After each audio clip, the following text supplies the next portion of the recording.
Good morning, good afternoon, good evening, wherever you are, whatever time it is. Welcome back to the Secrets of a Ghostwriter.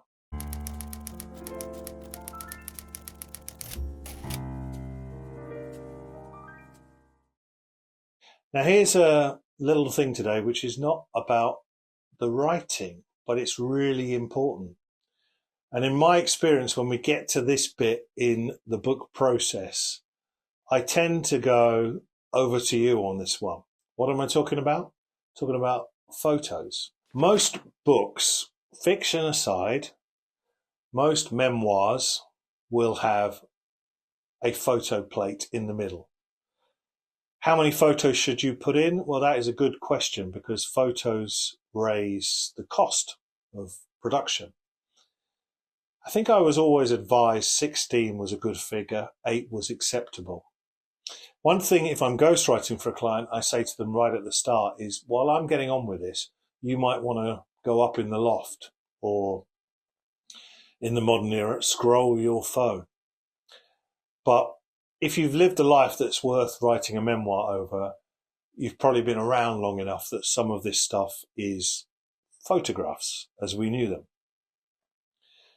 So when we come to putting the photo plate together, this is why we write in the contracts sections about copyright, because you have to be 100% certain that you have the right to those photos.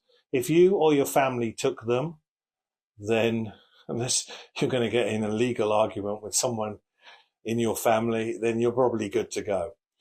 Quite often, if it's a photo of you, before the selfie, someone else took them. If we don't know who took those pictures, and particularly if they are a professional person, we have to do everything we can to track them down. I've seen quite a few books with, in the acknowledgement section, people will write words like every attempt has been made to trace the photographer of. I'm not even sure if that is acceptable. I mean, there comes a point, doesn't there, where some people are untraceable. They've died or they don't want to be found. Their business may have gone to the wall, etc.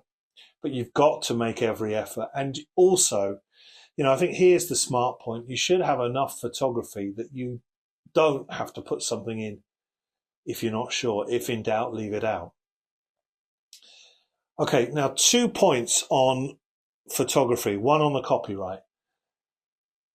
There are now, and this is a recent development, companies that have trawling software that will go through publications and they will find photography for which the copyright holder has not been represented or compensated.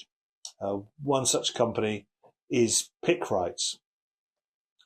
You may find that you get a hostile letter demanding X, Y, and Z financially from a company that deals in this.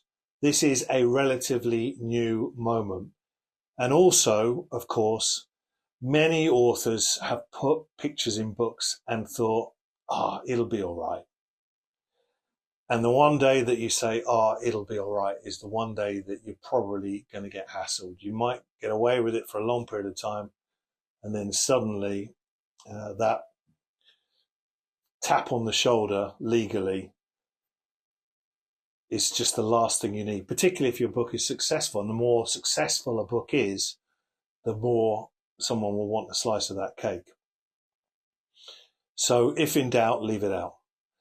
The second point on photos is that they really require captions. That's obvious.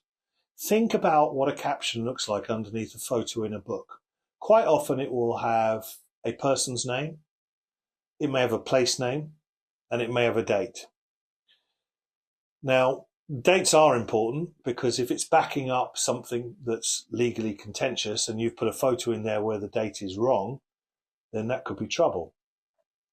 But when you've proofread your book, it's really easy to get into the mindset that the captions don't need to be proofread too, or it's someone else's job. I've got to tell you, you know how photos stick out in the middle of a book? it's the easiest place to make yourself look daft, because you've taken a sort of casual attitude towards it.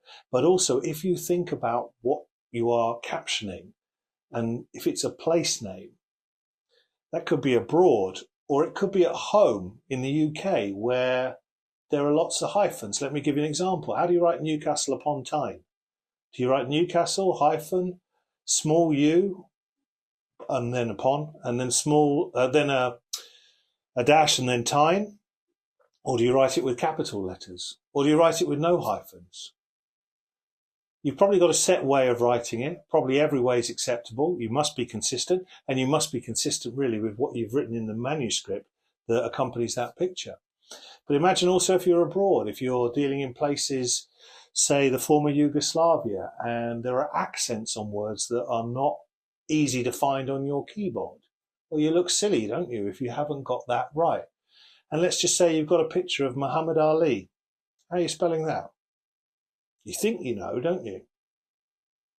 So if a caption is only 8 words under a picture, that's 8 potential errors, at least, in my book. So if you've paid for a proofreader, make sure they're proofreading the captions. If the picture's not yours, make sure you're covered. If in doubt, leave it out. Copyright. I hope that helps.